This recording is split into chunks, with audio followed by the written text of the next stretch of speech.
नमस्कार, city post में आपका स्वागत है। मैं हूं श्रीकांत प्रत्युष। आपको पता है कि बिहार में चुनाव की तैयारी जोर शोर से चल रही है। चुनाव आयोग तो चुनाव की तैयारी में जुटा ही हुआ है, सरकार भी जुटी हुई है और लगातार बड़े पैमाने पर प्रशासनिक फेरबदल हो रहे हैं, पुलिस महकमे में के तबादले हो रहे हैं। और सबसे बड़ी बात यह है कि बिहार में दो घटक दलों के बीच लड़ाई है, महागठबंधन और एक तरफ एनडीए है। लेकिन बिहार में बहुत ऐसे छोटे दल हैं, नए दल हैं जो अहम भूमिका निभा सकते हैं इस चुनाव में, क्योंकि बिहार में तीसरा मोर्चा बनाने की कवायद भी चल रही है। अभी मेरे साथ हैं बिहार जनतांत्रिक विकास पार्टी के राष्ट्रीय अध्यक्ष अनिल कुमार। इनसे बात करते हैं और जानने की कोशिश करते हैं कि जो छोटे दल हैं, जो नए दल हैं, उनकी क्या बिहार विधानसभा चुनाव में भूमिका होगी, क्या भूमिका होगी। नमस्कार। देखिए, बिहार विधानसभा में चारों तरफ हम लोग जितने भी दल हैं अपने अपने क्षेत्र में काम कर रहे हैं। निश्चित रूप से बिहार की विधानसभा में हम लोग अपने अपने जो भी शक्ति है उस शक्ति को लगा करके एक अच्छा परिणाम हासिल करेंगे। और जो आपने महागठबंधन और गठबंधन की जो बात की, ये दोनों ठगबंधन है। ये अभी जो गठबंधन जो नीतीश कुमार जी के नेतृत्व में जो चल रहा है, ये ठगबंधन है। ये केवल जनता को गुमराह करने के लिए लगातार तरह तरह की बातों को ला रहे हैं। कभी शिक्षकों के बीच आए कि हमने नियोजित शिक्षकों को नियोजित शब्द वहाँ से हटा लिया गया, तो वहाँ नियोजित शब्द अगर हटा लेते हैं तो क्या शिक्षकों को समान काम का समान वेतन मिल जाता है? उससे नहीं मिल पाएगा, वहाँ भी नहीं मिल पाएगा। तो बहुत तरह की तमाम घोषणाएं जो 15 साल में जो घोषणाएं नहीं हुई हैं, वो घोषणाएं अभी के समय में नीतीश कुमार जी लगातार किए जा रहे हैं। और इन घोषणाओं को करने से कहीं न कहीं बिहार के लोगों के साथ हमें जो लगता है कि ये ठगने का काम कर रहे हैं, एक ऐसा शगुफा छोड़ रहे हैं कि आप वोट दो, फिर आएंगे तो हम फिर ऐसे करें। अनिल जी, विकल्प क्या है? एक तरफ तेजस्वी यादव है, एक तरफ नीतीश कुमार हैं। आप क्या मानते हैं, कौन सा विकल्प बेहतर है? देखिए, अगर इन दो विकल्पों में ही अगर आप बात करते हैं, तीसरी तरफ आप नहीं दिखाते हैं, तो निश्चित रूप से बिहार बदलने की तरफ कोशिश कर रहा है। और बिहार में जब तक बदलाव संभव नहीं होगा, चाहे दूसरा कोई आ जाए, लेकिन नीतीश कुमार को बदलना होगा, तभी बिहार का विकास संभव हो सकता है। तेजस्वी भी आ जाए जरूर, निश्चित रूप से जो नीतीश कुमार जी का बिहार का मॉड्यूल है, विकास का मॉड्यूल है, उससे जरूर अच्छा करेंगे। तीसरा और कोई आएगा, निश्चित रूप से हमारा बिहार बदलेगा। तेजस्वी यादव को आप मानते हैं कि नीतीश से अच्छा करेंगे? निश्चित रूप से हमें जो लगता है कि युवा है, सोच है, और निश्चित रूप से बिहार को विकास पर ले चलने के लिए निश्चित रूप से अच्छा काम। अभी यशवंत सिन्हा बिहार में आए हुए हैं और लगातार एक तीसरा मोर्चा नया विकल्प बनाने की तैयार करने की कोशिश कर रहे हैं। उसमें कई बार आपको भी बुलाया गया, आपने भी बढ़ चढ़ कर हिस्सा लिया। क्या फ्यूचर है इसका? देखिए, अभी तीसरा मोर्चा हम बता रहे हैं कि तीसरा मोर्चा एक संगठन के रूप में आने में कुछ समय लगेगा, लेकिन आएगा, बनेगा।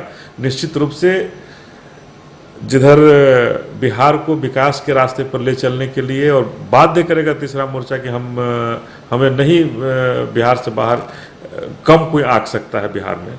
लेकिन है क्या कि अभी अगर आप दो की बात करते हैं या तीसरे घटक की बात करते हैं, तो तीसरा मोर्चा जो है निश्चित रूप से बिहार में मजबूती के साथ रहेगा और चुनाव में भी मजबूत होगा।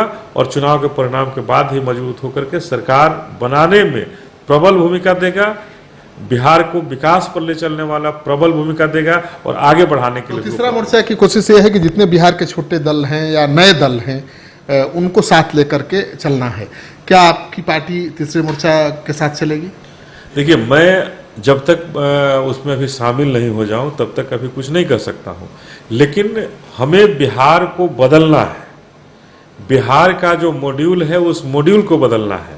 जो हमारी विचारधारा से मेल खाता हुआ अगर बात होगी, निश्चित रूप से मैं उनके साथ होऊंगा और बिहार को विकास के रास्ते पर ले चलने के लिए, बिहार को आगे बढ़ाने के लिए हम सभी बाध्य होंगे कि निश्चित रूप से इस सरकार को बदल करके, नीतीश कुमार के चेहरा को बदल करके बिहार को आगे के रास्ते पर ले चलें, जहां हमारे भारत में बिहार का कोई स्थान हो। जीतन राम मांझी ने कहा है कि तीसरे मोर्चा ने संपर्क किया उनसे और कहा है कि आप लीड करिए, आप नेतृत्व करिए।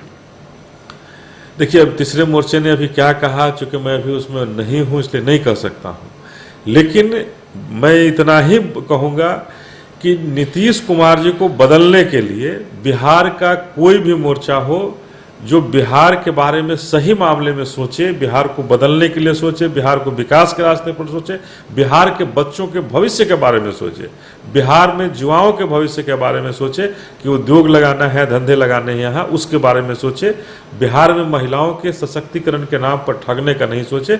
निश्चित रूप से हम उनके साथ होंगे। जो शोषित दलित वंचितों का साथ देगा, मैं उनके साथ होऊंगा और बिहार को आगे ले जाने के लिए प्रतिबद्ध होंगे। चाहे वो किसी के साथ रहें, प्रतिबद्ध होंगे, तभी हम किसी मोर्चा में शामिल होंगे। नहीं, ये रघुवंश बाबू अब आरजेडी छोड़ने वाले हैं, जेडीयू में जाने वाले हैं, क्या प्रतिक्रिया है?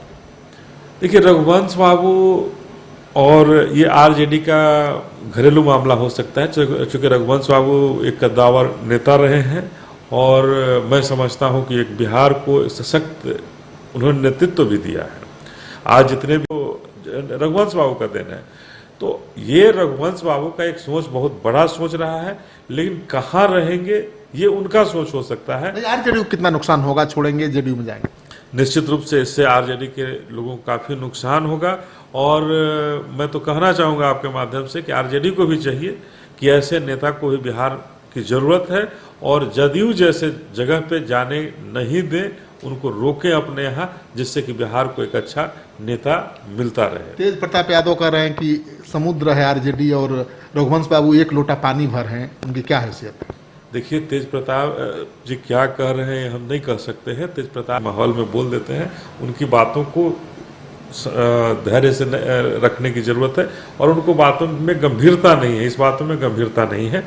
किसी भी पार्टी से बूंद बूंद से घड़ा भरता है, तो बूंद बूंद से घड़ा भरा है। आरजेडी समुद्र है और समुद्र से अगर ऐसे ही एक लोटा निकलते जाएंगे तो समुद्र में मंथन करने की जरूरत हो जाएगी, किस हमारे यहाँ कौन होगा। भले आरजेडी के नेता तेज प्रताप बेपरवाह दिख रहे हैं रघुवंश बाबू के आरजेडी छोड़ने की खबर से, लेकिन जो बिहार के राजनीतिक दल हैं, जो बिहार के चुनाव में अहम भूमिका निभाने की तैयारी कर रहे हैं, उनका मानना है कि रघुवंश बाबू का आरजेडी छोड़ना आरजेडी के लिए बड़ा तगड़ा झटका है।